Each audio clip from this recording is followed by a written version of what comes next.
अस्सलाम वालेकुम, आप देख रहे हैं डायरेक्ट लाइन। मैं हूं जवेरिया जैद। नाज़रीन, विफाक के बाद पंजाब, सिंध और बलूचिस्तान ने भी अपने अपने बजट पेश कर दिए हैं। अदाद-ओ-शुमार के अंबार लग चुके हैं, अरबों और खरबों के मंसूबे सामने आ चुके हैं, तनख्वाहों और पेंशन में इजाफे के ऐलानात भी हो गए हैं। लेकिन सवाल आज भी वही है जो हर घर, हर बाजार और हर तनख्वाहदार के जहन में गूंज रहा है कि आखिर आम आदमी की ज़िंदगी कब बदलेगी।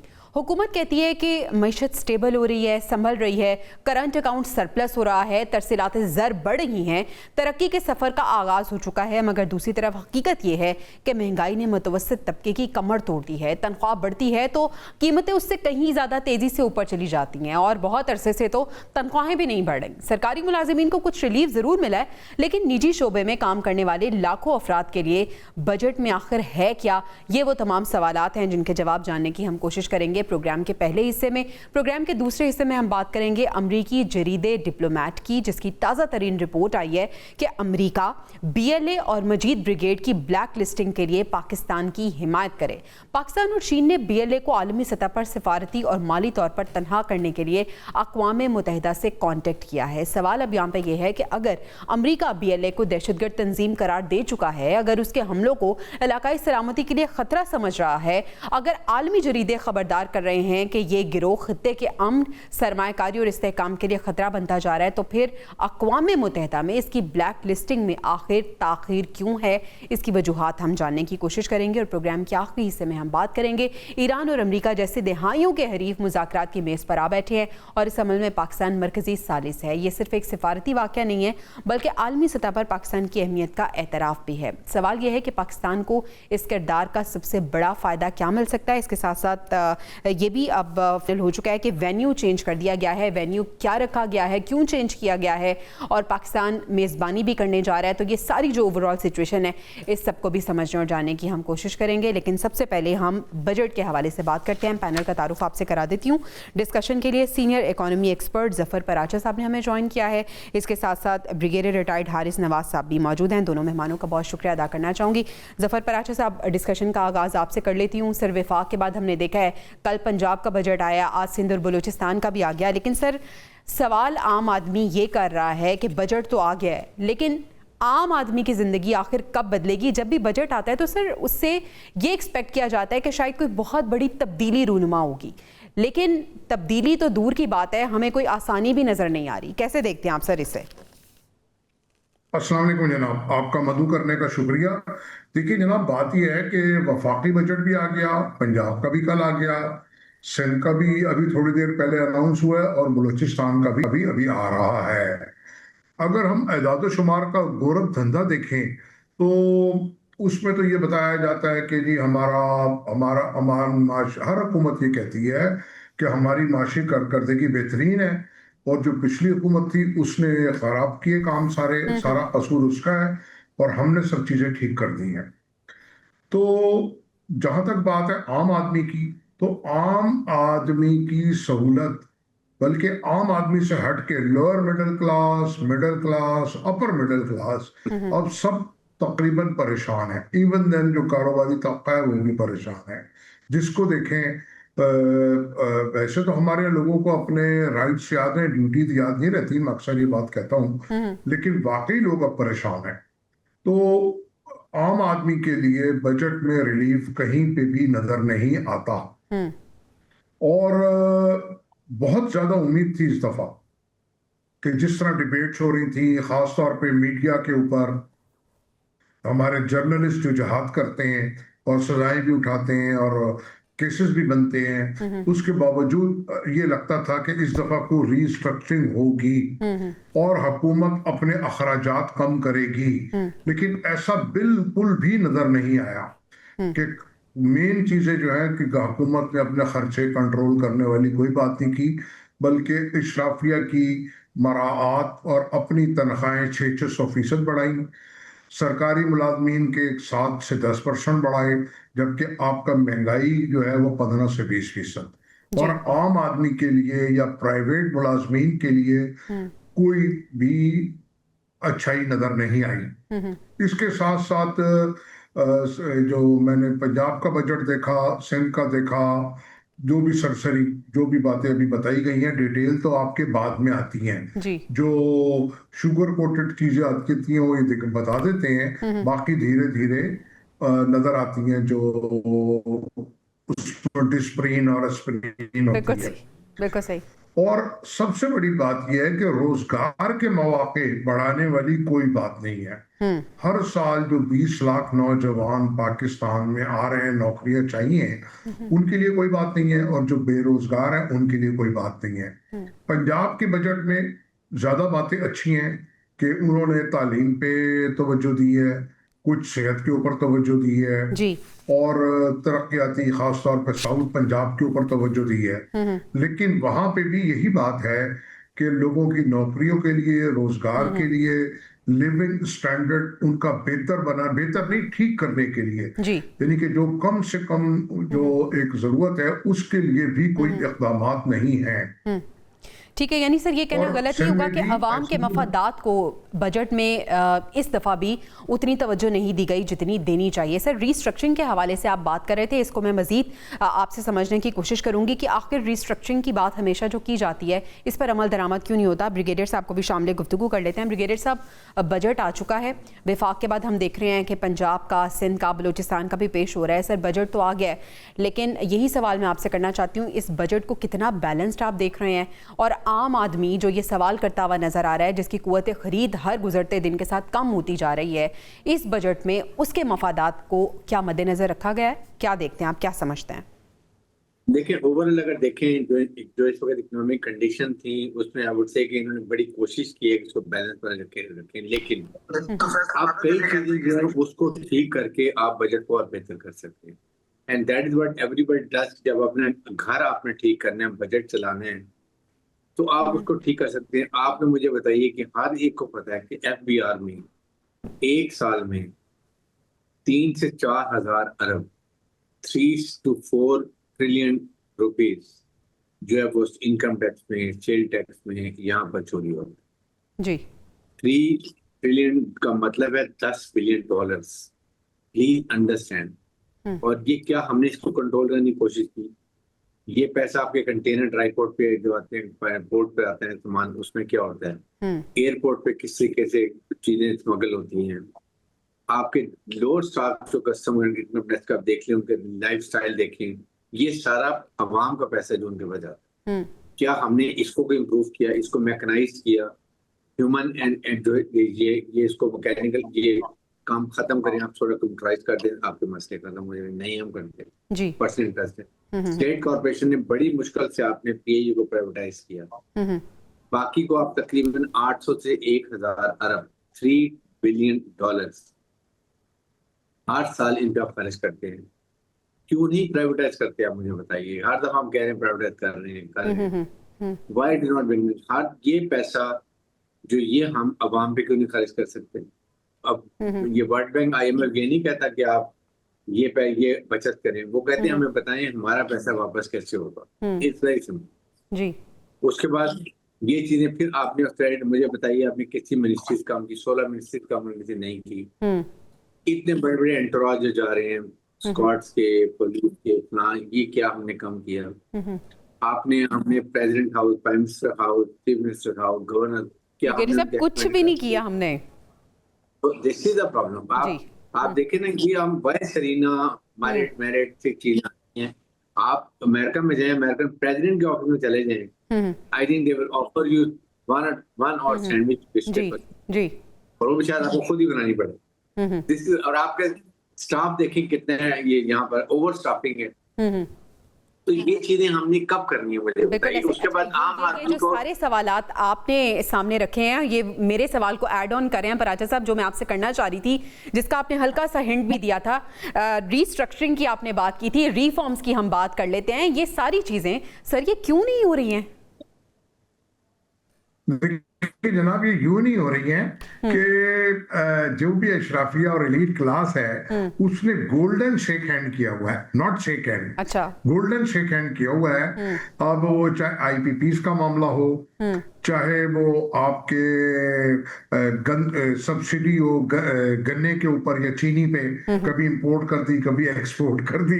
ये एक अजीब गोरख धंधा है कि जी चीनी बढ़ गई है एक्सपोर्ट कर दें, कम हो गई है इंपोर्ट कर दें। ये सिर्फ कागजी कार्रवाई है, कागजों में ही ज्यादातर काम होता है। फिर उसके अलावा आईपीपीस का हमें कहा जाता है कि अगर हमने इनको छेड़ा, यानी कि डराया जाता है कि तो वो इंटरनेशनल कोर्ट में चले जाएंगे। तो भाई आप नहीं छेड़े, आप उनसे खाली बिजली ले लें जिसके पैसे दे रहे हैं, ठीक है, और वो रेट आवाम को कम करके वाफिर मिकदार में दे दें। अच्छा, अगर शॉर्टेज है बिजली की गर्मी में तो सर्दी में ज्यादती है बिजली की, तो वो आप इंडस्ट्री को उसका रेट कम करके दे दें ताकि वो एवरेज ऑन कर सके और अपनी प्रोडक्शन बढ़ा सके, 24 घंटे अपनी फैक्ट्रियां चला ले, या उनके रेट को क्लब करके एवरेज पूरे साल पे कर दें। तो बहुत से तो यूनिट ऐसे हैं आईपीपीस के जो ऑब्सलीट हैं और वो लाके नॉन फंक्शनल लगाए गए हैं, ठीक है। हम ये नहीं कहते कि आप अभी, हमने उनके इस आर्गुमेंट्स का ये जवाब निकाला है मैंने कि भाई आप उनके एग्रीमेंट्स कैंसिल ना करें, आप उनसे बिजली तो ले लें, जिस चीज के पैसे दे रहे हैं वो चीज तो उससे ले लें, ठीक है। तो अभी मैं एक टीवी प्रोग्राम में था, तो हमारे एक मिनिस्टर साहब थे या कौन थे, उन्होंने बड़ा जबरदस्त जवाब दिया। उन्होंने कहा जनाब वो हम बिजली तो उनसे ले लें, हमारे पास सिस्टम में गुंजाइश ही नहीं है कि उस बिजली को उसमें दाखिल करें। यानी कि बड़े अजीब एक मजाक वाली बात थी कि अगर आपके पास सिस्टम ही मौजूद नहीं है या आप बिजली लेने का वो नहीं है, तो फिर भाई आपने उनसे एग्रीमेंट क्यों किए, और 30-40 साल से चले आ रहे हैं। फिर इसके अलावा हम इशराफिया को जो रिस्ट्रक्चरिंग की मैं दोबारा बात कर रहा हूँ, 18 अरब डॉलर सालाना हम सब्सिडी और इंसेंटिव देते हैं अपनी एलीट क्लास को, जिसमें ये सब चीजें शामिल हैं, ठीक है। तो अगर हम 18 अरब डॉलर के आधे भी कर दें और हम 1.5-2 अरब डॉलर के लिए IMF और दुनिया में घूमते हैं, तो वो आप देख लीजिए कि सिर्फ एक जुम्बिश कलम से आपकी काफी चीजें ठीक हो जाएंगी। अच्छा, और लेकिन यहाँ पे विल नहीं है, विल अगर हो तो सब कुछ हो सकता है। अब जो भी पाकिस्तान के इस वक्त बेहतरीन हालात हैं, सियासी तौर पे, माशी तौर पे, दिफाई तौर पे, ठीक है, जो भी अच्छे हालात हैं वो सिर्फ और सिर्फ फील्ड मार्शल साहब और उनकी टीम की वजह से हैं, जो उन्होंने एडमिनिस्ट्रेटिव मेजर्स लिए थे केयर टेकर गवर्नमेंट से, और वही कंटिन्यू हो रहा है। लेकिन अब एक साल से जब जो हमारी एस्टेब्लिशमेंट ने जो बादिल नाखास्ता अपने जिम्मे काम लिया था मुल्क को ठीक करने का, अब उनकी तवज्जो लग गई इंटरनेशनल बॉर्डर्स की तरफ और इंटरनेशनल जो चेंज आया उसकी तरफ। तो यहाँ पे हमने देखा फिर रौबत शुरू हो गई, वही करप्शन शुरू हो गई, और अभी कोई भी करप्शन हमारे यहाँ डबल या ट्रिपल डिजिट इन बिलियंस उससे कम नहीं है, ये भी अलमिया है। अच्छा, अब रिस्ट्रक्चरिंग करने के लिए और बहुत सारे काम हैं। आपको अपनी एक्सपोर्ट बढ़ानी है, आपको अपनी जो फॉरेन रेमिटेंस, जो आपका मजदूर तबका है उसने आपके मुल्क को सहारा दिया हुआ है।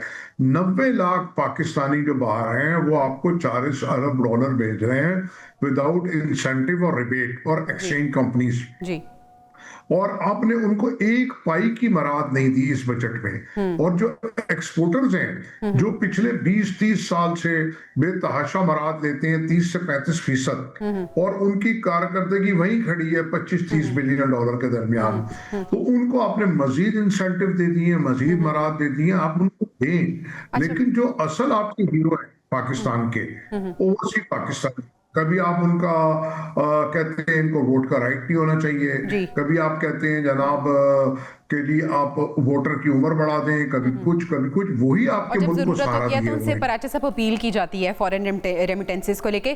पराचे साहब, आपकी मौजूदगी का फायदा उठाते हुए मैं आपसे ज़रूर ये पूछना चाहूँगी और ये जानना चाहूँगी कि जब बजट बनाया जाता है तो जो टीम है, क्या उसमें इकोनॉमी एक्सपर्ट्स को शामिल किया जाता है? क्योंकि हमारे पास तमाम चीज़ें मौजूद हैं, हमें पता है लूप होल्स कहाँ हैं, हमें पता है सोल्यूशंस क्या हैं, लेकिन क्या इकोनॉमी एक्सपर्ट्स को इसमें शामिल किया जाता है और कितना ज़रूरी है? लेकिन ब्रिगेडियर साहब के सामने भी सवाल रखना चाहूँगी। ब्रिगेडियर साहब, पंजाब भी यही कह रहा है, सिंध भी यही कह रहा है कि हमने अखराजात को बड़ी हद तक महदूद कर दिया और हमने कोई नया टैक्स आयद नहीं किया। क्या आप समझते हैं कि वो बातें जो की जाती हैं और वो चीज़ें जो हमें ऑन पेपर नज़र आती हैं, रियलिटी, ग्राउंड रियलिटी भी यही है? देखिए जवेरी, बात ये कि आई फील कि अगर ये बजट अनाउंस हुआ है, आम गरीब आदमी को, जो कि आई वुड से कि 60% हमारी गरीब गुर्बत है, सब कुछ है, उनको अगर फायदा नहीं है जी, तो बड़ी दफा पर आपने टैक्स दे रहे हैं, जो कुछ कर रहे हैं वो आप 10-15% लोगों के लिए कर रहे हैं, तो बाकियों को क्या क्या कसूर है? मुझे बताएं आप। जो डायरेक्ट टैक्सेस और इनडायरेक्ट टैक्सेस, इनडायरेक्ट हर एक गरीब से गरीब भी दे रहा है और उस पर टैक्स दूसरा भी लग रहा है। बिल्कुल ऐसे ही है। बात ये कि आप ये तो सोचें कि आपने अवाम की जिंदगी कैसे, आपको अवाम ने आपको हुकूमत दी है, आप असेंबली में आए, उन्होंने आपको चुना, आपको प्राइम मिनिस्टर बनाया, बाकी मिनिस्टर बनाए, व्हाई दे ब्रॉट कि आप उनके लिए तालीम में, सेहत में, इंडस्ट्री में, जॉब में, जो भी चीजें उनके अंदर आप उनके लिए आसानियां पैदा करेंगी। कौन सी आसानी पैदा करेंगी? जस्टिस उनको नहीं मिलती। 20-20 साल, 25-25 साल केस हो जाते हैं, वो बेचारा बाप मर जाता है, दादा मर जाता है, बच्चे को जाके शायद इंसाफ भी पता नहीं मिलता है कि नहीं मिलता। बिल्कुल ऐसे आपने क्या किया? क्या हमने कोई जुडिशियल रिफॉर्म्स की? आपने सुप्रीम कोर्ट में अपनी मर्जी के फैसले कर लिए, but where is the lower judiciary में आपने क्या किया? बिल्कुल सही। लाइकवाइज ये चीजें हमें करने की। सर, दूसरी तरफ हम ये देखते हैं कि सरकारी मुलाजिमीन को चलें थोड़ा बहुत रिलीफ दे दिया जाता है, लेकिन सर निजी शोबे के जो मुलाजिमीन हैं उनका क्या कसूर है? उनको क्यों नहीं कोई रिलीफ दिया? 40,000 रुपए देखिए, 30,000 भी अगर उसकी तनख्वाह है जी, आप वो बेहतर घर का किराया भी दे रहे हैं जी, 15,000 बिजली का बिल भी दे रहे हैं, जी। बच्चे को पढ़ाना भी है, बीमारी भी है। खुदा का खौफ करना चाहिए कि वो बहुत कैसे मुश्किल, रहे। बहुत मुश्किल। एग्रीकल्चर आप देखिए, हमारा ज़राअत एग्रीकल्चर हमारी मेन जी। इकोनॉमी है। क्या आपने नए कोई रिसर्च की सीड की यील्ड बढ़ी है? चले गंदम हम 40 मन उतारते हैं, हम 70 मन उतार लें। आज का किसान जितना परेशान है वो पहले कभी नहीं था जितना आज का किसान परेशान है। डीजल भी बढ़ गया, बिजली भी बन गई कीमत में। वो क्या अभी अंदाजा ही नहीं है कि डीजल 400 रुपए बन गया। अभी जो लगा रहे हैं, क्रॉप लगा रहे हैं, वो चावल के लगा रहे हैं, उन पे कितना खर्च आ रहा है? बिल्कुल सही। डीएपी की देख लें, यूरिया की देख लें, तो किसी को क्या परवाह? मुझे बताइए। यही तो हुकूमत का काम है, एग्रीकल्चर मिनिस्ट्री। बिल्कुल सही। एग्रीकल्चरल सेक्टर के हवाले से पराचा साहब मैं आपसे सवाल करना चाहती हूँ। तालीम की हमने बात की, सेहत की बात की, एग्रीकल्चरल जो हमारा सेक्टर है सर, उस पर क्यों उतनी तवज्जो नहीं दी जा रही? क्यों आज का किसान बहुत ज़्यादा मुश्किल का शिकार है? सर पहले तो मैं आपसे यही जानना चाहूँगी और उसके बाद वो जो सवाल मैं छोड़ के गई थी कि क्या इकोनॉमी एक्सपर्ट शामिल होता है इस बजट के प्रोसेस में। सर पहले एग्रीकल्चर और फिर वो सवाल। देखिए जनाब, एग्रीकल्चर के ऊपर बात की आपने जी पहले, जी ये जी, कहा आपने? जी सर जी। देखिए जी, एग्रीकल्चर के ऊपर जो मैंने आपसे पहले कहा कि हमको अपने राइट्स तो याद है, ड्यूटीज याद नहीं है। एग्रीकल्चर का हमारा 24% जीडीपी का शेयर है जी, और जो हमको वहां से टैक्स आता है वो 0.75 आता है ओनली। ठीक है। अब जो आम किसान है या 5 एकड़ 10 एकड़ वाला, वो तो परेशान है, ठीक है।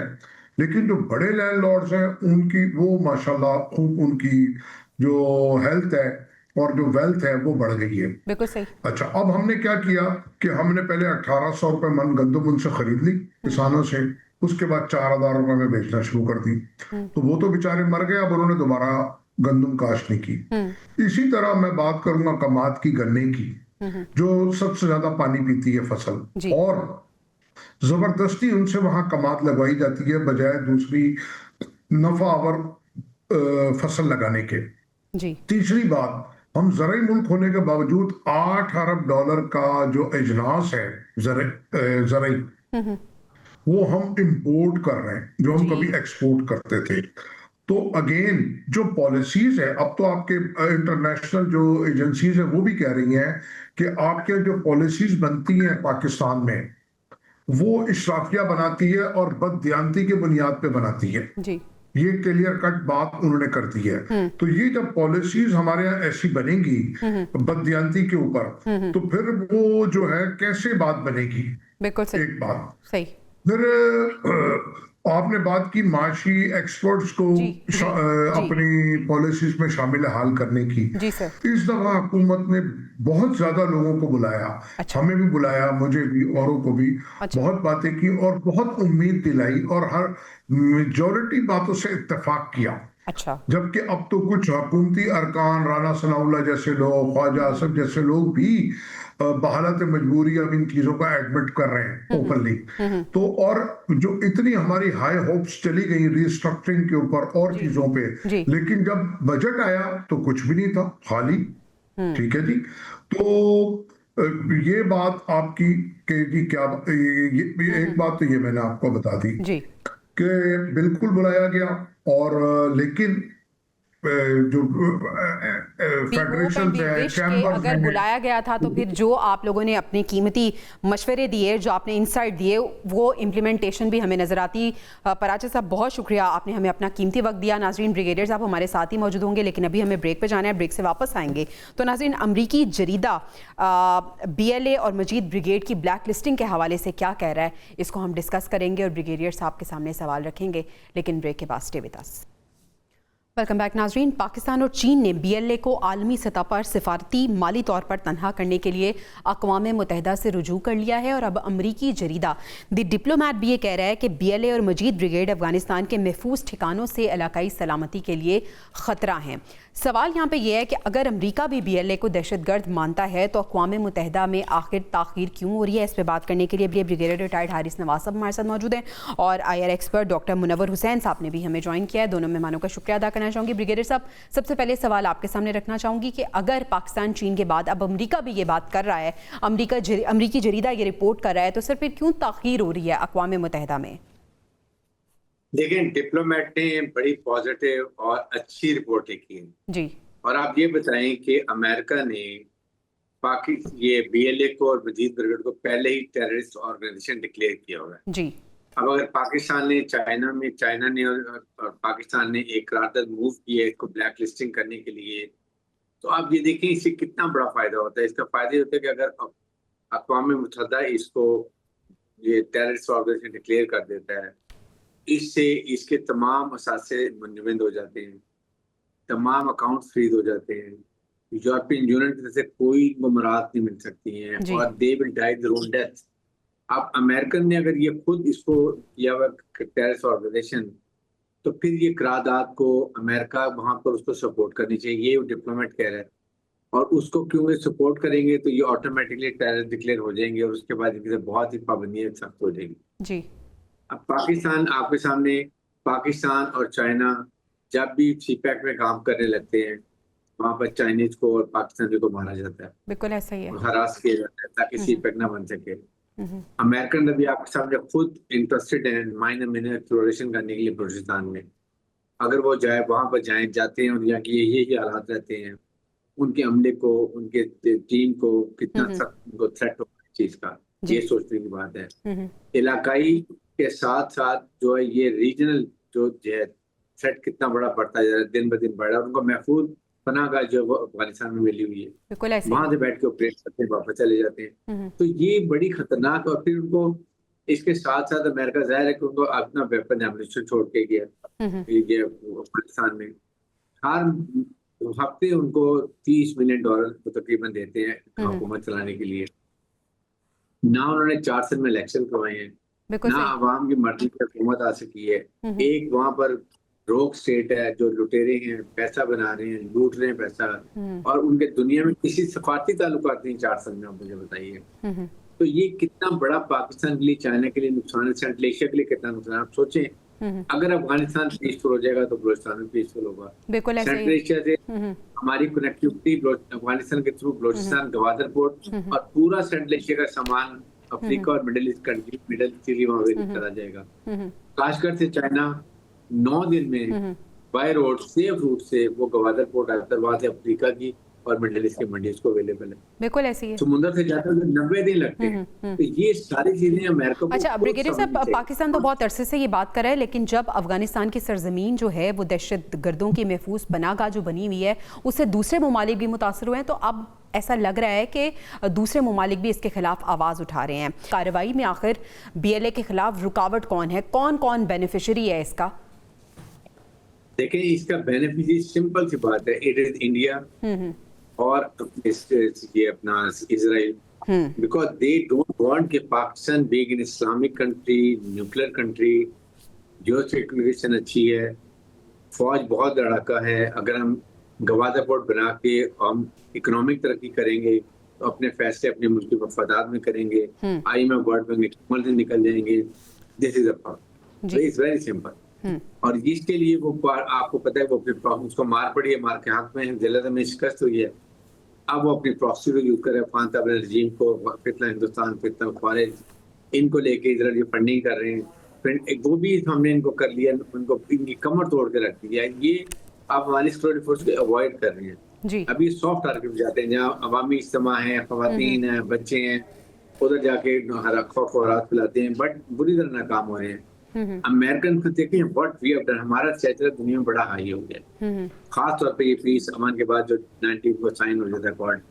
तो एटलीस्ट अमेरिकन को चाहिए कि वो पाकिस्तान के लिए इंडिया को शट अप कॉल दे कि don't interfere in Pakistan, Pakistan destabilise मत करो।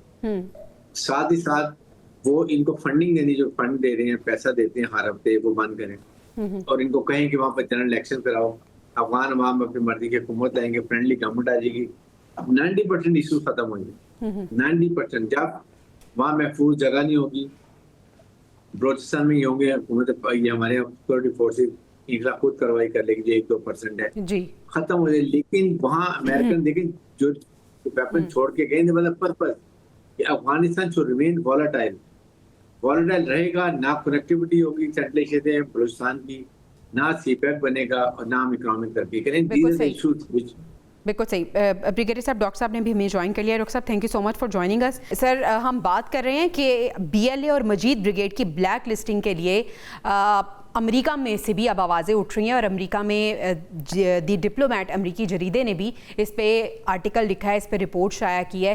पाकिस्तान और चीन तो पहले ही कह चुका है। सर, कैसे देखते हैं आप, अगर अमेरिका भी ये कह रहा है तो फिर रुकावट क्यों है, अक़वाम मुत्तहिदा में ताख़ीर क्यों हो रही है? पहले तो बहुत शुक्रिया आपको, ब्रिगेडियर साहब को, आपके देखने वालों को, टीम को बहुत सलाम। देखें, ये जितने भी रेजिस्टेंस ग्रुप्स हैं या ये मिलिटेंट ग्रुप्स हैं, चाहे वो अफ़गानिस्तान के अंदर काम कर रहे हों या इराक़ के अंदर काम कर रहे हों या सीरिया के अंदर काम कर रहे हों, ये बुनियादी तौर पे तो अमेरिकन्स ने ही इन्हें क्रिएट किया है और इसके बड़े शवाहिद हैं। ख़ुद जैक सलिवन की ईमेल है इस हवाले से हिलरी क्लिंटन को। ये जो कैंट जो डायरेक्टर थे एंटी टेररिज्म के, उन्होंने जब रिज़ाइन किया तो उन्होंने एग्जैक्टली उसके बाद यही स्टेटमेंट्स दी कि स्टिल हम उन्हें सुपरवाइज कर रहे हैं जी। और फिर जो $7.2 बिलियन के हथियार छोड़े गए अफगानिस्तान में, वो एक डील के जरिए छोड़े गए ना, उन हथियारों का कोई मकसद होगा। और लेकिन अब ये ज़रूर है कि अमेरिका में ये आवाज़ें उठना शुरू हो गई हैं कि चूँकि पाकिस्तान ने गिव अप नहीं किया और कंसिस्टेंटली इतनी बड़ी तकोदो की है अमेरिका और ईरान के दरमियान में सीज़ फायर को इंटैक्ट रखने के लिए, तो पाकिस्तान को इस हवाले से रिवार्ड मिलना चाहिए। अच्छा। और अफगानिस्तान में जो कुछ हो रहा है, चाहे वो BLA है, TTP है या लश्कर अहरार है, इसके बारे में जनवरी 2024 में अमेरिका के अंदर एक थिंक टैंक है जिसे इंटरनेशनल इंस्टीट्यूट ऑफ पीस कहा जाता है, उन्होंने तफसीलन रिपोर्ट दी और जो सेंटकॉम के कमांडर्स हैं यानी जनरल लिरिक और जनरल लिरिक से पहले, उन्होंने बारहा स्टेटमेंट दी कि अफगानिस्तान के अंदर तालिबान रजीम के नीचे ये ग्रुप मौजूद हैं और ये पाकिस्तान के अंदर इनस्टेबिलिटी को पैदा करने की कोशिश कर रहे हैं। अब चूंकि अमेरिका में ये आवाज़ें आ रही हैं और ये सारा सेटअप चूंकि बन गया है, अब इसे इंडिया और इजराइल एक्सप्लॉइट कर रहे हैं और ये तो रिकॉर्ड के ऊपर है। कई बार इंडियंस ने इस बात को तस्लीम किया है, चाहे उनके रिटायर्ड मिलिट्री ऑफिसर्स हों या फिर अजीत डोवल हों या अमित शाह हों, उन्होंने तो कई बार कहा है कि हमें फाइनेंशियली हम इनकी हेल्प कर रहे हैं और इजराइल इनको टेक्नोलॉजिकल हेल्प दे रहा है। और प्रॉब्लम ये है कि वो क्यास चाहते हैं ताकि खित्ते में उनकी प्राइमेसी रहे। तो जब तक पीछे से प्रेशर नहीं आएगा इजराइल के ऊपर और इंडिया के ऊपर कि इनकी सपोर्ट बंद करें, ये प्रॉपर तरीके से टैकल नहीं हो सकते। अलबत्ता ये खुशाइन बात है कि अगर ये अमेरिका के मुख्तलिफ फोरम्स पे ये बात आना शुरू हो गई है। तो सर प्रेशराइज कौन कर सकता है यहाँ पे? फिर डबल गेम खेली जा रही है। इनफैक्ट इंटरनेशनल पॉलिटिक्स में डबल गेम हमेशा होती है, बज़ाहिर जो दिखता है वो होता नहीं है जी। और आपको याद होगा अमेरिका और ईरान के दरमियान में जितनी भी 1979 से लेकर जो भी मुखासमत हो, लेकिन कांट्रा अफेयर्स रेगन के जमाने में तो हुआ था जी। और फिर जो अफगानिस्तान पे जब तालिबान रिजीम को हटाया गया या इराक के अंदर जो सद्दाम रिजीम तब्दील हुई, कहीं ना कहीं स्पेसिफिक कोऑपरेशन तो था। तो लिहाजा ये चीजें इंटरनेशनल पॉलिटिक्स में चलती हैं, लेकिन चूंकि इस वक्त हवा पाकिस्तान के फेवर में है, पाकिस्तान का तासुर, पाकिस्तान की डिप्लोमेटिक काविशें और इसके साथ जो पाकिस्तान की जो से है स्पेशली बदलते हुए बैनुल अक़वामी निज़ाम और रीजनल निज़ाम के अंदर, उसमें पाकिस्तान को एक वेट हासिल है, तो इसको पाकिस्तान को इस्तेमाल करना चाहिए भी। और इस वक्त सारी हमदर्दियां पाकिस्तान के लिए, तो मेरा ख्याल ये अच्छा टाइम है कि अगर हम एक कंप्रीहेंसिव रिपोर्ट बना के नैरेटिव कंस्ट्रक्ट करके हम इसे जितना डिसेमिनेट कर सके इंटरनेशनल मार्केट में उतना अच्छा है। ठीक है, इस वक्त की जो टाइमिंग है, इस वक्त पाकिस्तान का जो रोल है, इसको किस तरह से कैश करना है, इसी पे ही अगले सेगमेंट में हम बात करने वाले हैं। ब्रिगेडियर साहब हमारे साथ मौजूद ही रहेंगे, डॉक्टर साहब भी हमारे साथ। नाजरीन, एक मुआहिदा होने जा रहा है, लेकिन ट्रंप अभी भी कह रहे हैं कि अगर हतमी मुआहिदा मुझे पसंद ना आया तो दोबारा बमबारी कर सकते हैं। क्या सोच रहे हैं डोनाल्ड ट्रंप? और ये जो मुआहिदा हो रहा है जिसकी मेज़बानी पाकिस्तान करने जा रहा है, ये कितना स्ट्रॉन्ग रहेगा, कितना स्टेबल रहेगा, इस पे अपने पैनल की राय जानेंगे ब्रेक के बाद। Stay with us. Welcome back नाज़रीन। जुम्मे के रोज़ अमेरिका और ईरान के दरमियान एक मफाहमती याददाश्त पर दस्तखत होने जा रहे हैं, इसी पे हम बात कर लेते हैं। डॉक्टर साहब, सवाल यहाँ पे बहुत ज़्यादा हैं, लेकिन मैं बहुत से सवालों का अहाता करने की कोशिश करूँगी, आपसे जवाब जानना चाहूँगी। सर, सबसे पहले तो ये कि ये जो मुआहिदा होने जा रहा है, इसको आप किस तरह से देख रहे हैं, इसमें पाकिस्तान का किरदार? फिर सर, ये भी कहा जा रहा है कि अमेरिका ने आखिरकार घुटने टेक दिए हैं ईरान के सामने। क्या अमेरिका की शिकस्त और रुसवाई का बाइस है ये मुआहिदा? और सर, फिर जो आपने बात की थी कि ये जो वक्त है जिसमें पाकिस्तान ने बहुत भरपूर किरदार अदा किया, तो सर अब सिफारती क्या क्या फ़वाइद हैं जो पाकिस्तान हासिल कर सकता है इससे? जवेरिया, आपके सवाल में 3 सवालात हैं। पहला ये कि ये बहुत इंपॉर्टेंट डेवलपमेंट है जी। इसलिए इंपॉर्टेंट डेवलपमेंट है कि जो इंटरनेशनल ऑर्डर है उसको एक सांस मिला है और उसको एक वक्त मिला है कि वो अपने आप को संभाल सके, जो हम कहते हैं ना रूल बेस्ड इंटरनेशनल ऑर्डर। और इसके साथ जो वेस्टर्न सिविलाइजेशन की एक्सेप्टेबिलिटी थी, जिसको फ्यूजन ऑफ सिविलाइजेशंस कहते हैं, वो कन्वर्ट हो रही थी क्लैश ऑफ सिविलाइजेशंस में, वो किसी हद तक मैनेज हो जाएगी। तीसरा ये कि पीस एंड स्टेबिलिटी से ग्लोबल इकोनॉमी जो है वो आगे बढ़ पाएगी, अदरवाइज वो बहुत ही ज़्यादा अंडर प्रेशर थी और ख़ुद अमेरिका के हक में भी ये बेहतर नहीं था, बिकॉज जिस तरह की माशी मुश्किलात का वो शिकार हैं, उसमें अगर उसके इत्तेहादियों की इकोनॉमी बेहतर नहीं होती तो वो इन्वेस्टमेंट नहीं कर पाते। अभी आप देखें, कतर के अमीर गए हुए थे, उन्होंने $1.4 ट्रिलियन की इन्वेस्टमेंट की बात की है अमेरिका के अंदर, तो ये मुमकिन नहीं होता। अच्छा, आ जाते हैं कि ये अमेरिका की शिकस्त है। मैं इसको इस तरह से नहीं देखता। ये बहरहाल ये नैरेटिव चल रहा है, खुद अमेरिका से चल रहा है। अमेरिका के जो सीनियर स्टेट डिपार्टमेंट ऑफिशियल्स हैं जो रिटायर हो चुके हैं, मैं उनका तज्जिया भी देख रहा था कि ये जो सीज फायर डील है, ये JCPOA डील या जो जेनेवा में ईरानियंस ने इस जंग शुरू होने से पहले ऑफर की थी, उससे बदतर है। लेकिन मैं इसे रैशनैलिटी कहूंगा on the part of president Trump. उसकी वजह यह है कि देर आए दुरुस्त आए। अगर हम इसको ये राग अलापते रहे कि ये जी ब्लंडर हो गया और ये जनाब उनकी शिकस्त हो गई, तो मेरा ख्याल ठीक नहीं है, बिकॉज अमेरिका स्टिल एक की प्लेयर है इंटरनेशनल पॉलिटिक्स का। तो अगर आप इंस्टिगेट करेंगे इस तरह से, तो फिर हो सकता है कि अमेरिका को और अमेरिका के अंदर प्रेसिडेंट ट्रंप के ऊपर प्रेशर बिल्ट होना शुरू हो जाए और मामला किसी और तरफ चला जाए। बिल्कुल ठीक। तीसरी बात, पाकिस्तान को देखें, इसके डिविडेंड्स मिल भी रहे हैं, आपकी पोर्ट्स आबाद हो गई, आपको एक्सेस सेंट्रल एशिया तक मिल गया। अब तो खुद अमेरिका से आवाजें आ रही हैं कि पाकिस्तान ने जितनी एफर्ट्स डाली हैं, इधर ईरान के ऊपर सैंक्शंस उठती हैं या नहीं उठती, लेकिन जो गैस पाइपलाइन है, जो ऑयल की तरसील है ईरान से, उसकी इजाजत मिल जानी चाहिए। और ईरान भी तवक्का करता है कि पाकिस्तान के साथ एक बड़ी ट्रेड डील जो है वो हो सकती है। न फकत ये, लेकिन आप सियासी मैदान पे, सफारती मैदान पे पाकिस्तान का कदोकाठ काफी बुलंद हुआ है। और फिर इससे ये साबित हुआ है कि बदलते हुए इंटरनेशनल पॉलिटिक्स में और रीजनल पॉलिटिक्स में जो मिडिल रेंज पावर्स हैं लाइक पाकिस्तान, उनका कलीदी किरदार है, चाहे वो सिक्योरिटी डोमेन हो, इकोनॉमिक डोमेन हो या पॉलिटिकल डोमेन। बिल्कुल ठीक। ब्रिगेडियर साहब, यही सवाल मैं आपके सामने रखना चाहूँगी, इस मुआहदे को आप किस तरह से देख रहे हैं और पाकिस्तान के पर्सपेक्टिव से किस तरह से देख रहे हैं? पाकिस्तान को क्या फ़वाइद हासिल हो सकते हैं? सिफारती लिहाज से जो कामयाबी पाकिस्तान ने हासिल की है, तो इसके समरात जो हैं वो किस किस सेक्टर में आप देख रहे हैं? देखिए, एक तो सबसे बड़ी बात यह है कि पूरी दुनिया का प्रेशर था अमेरिका के ऊपर। अमेरिका के प्रेसिडेंट इसी वजह से मजबूर हो गए हैं कि उनको ये मुआहदे पे जाना पड़ा। American public, American senate, American Congress, उसके बाद नेटो, यूरोपियन यूनियन, खलीजी ममालिक सबसे नाराज भी हैं। फिर रशिया, चाइना, हमारे खिते में सब अब पूरा प्रेशर था कि दुनिया की इकोनॉमी और एनर्जी शट होकर रहेगी। बिल्कुल सही। दुनिया परेशान थी और साथ ही साथ फूड सिक्योरिटी जो ममालिक पे ये खलीजी ममालिक में जाती है, ये प्रेशर को जितना सस्टेन कर सकते हैं अमेरिकन प्रेसिडेंट इसलिए किया कि उनको कोई एक खास कैश नहीं मिल रहा था जिसको वो लेके जाए अमेरिका को बताएं कि मैंने देखे ये स्पेशल हासिल कर लिए चीज जिसकी वजह से मैंने लड़ाई की जी। और अल्टीमेटली मुझे लगता है कि शायद उनको एक मिल जाए इलेक्शन कैंपेन के लिए, इलेक्शन स्लोगन के लिए, कि मैंने देखे 47 ईयर में जो अमेरिकन प्रेसिडेंट नहीं कर सके वो मैंने कर दिया कि ईरान को कंफर्म डीन्यूक्लियराइज कर दिया। अब वो न्यूक्लियर बम नहीं बना सकेगा। ये वो जाके जाएंगे इलेक्शन कैंपेन में, मिड टर्म इलेक्शन के लिए, सेनेट और कांग्रेस के लिए। सही। बाकी चीजों में ईरान को भी ज्यादा फायदा। जेपी के देखें, उसमें अब देखें सारा ये वो बहुत बेहतर था। अभी देखिए ईरान की सैंक्शन भी उठ जाएंगी जी। ईरान के एसेट भी रिलीज हो जाएंगे। ईरान को गारंटी मिल जाएगी कि जिसको America attack. Sir, we are short of time. Pakistan के फवाइद, पाकिस्तान को क्या फायदा होगा इससे?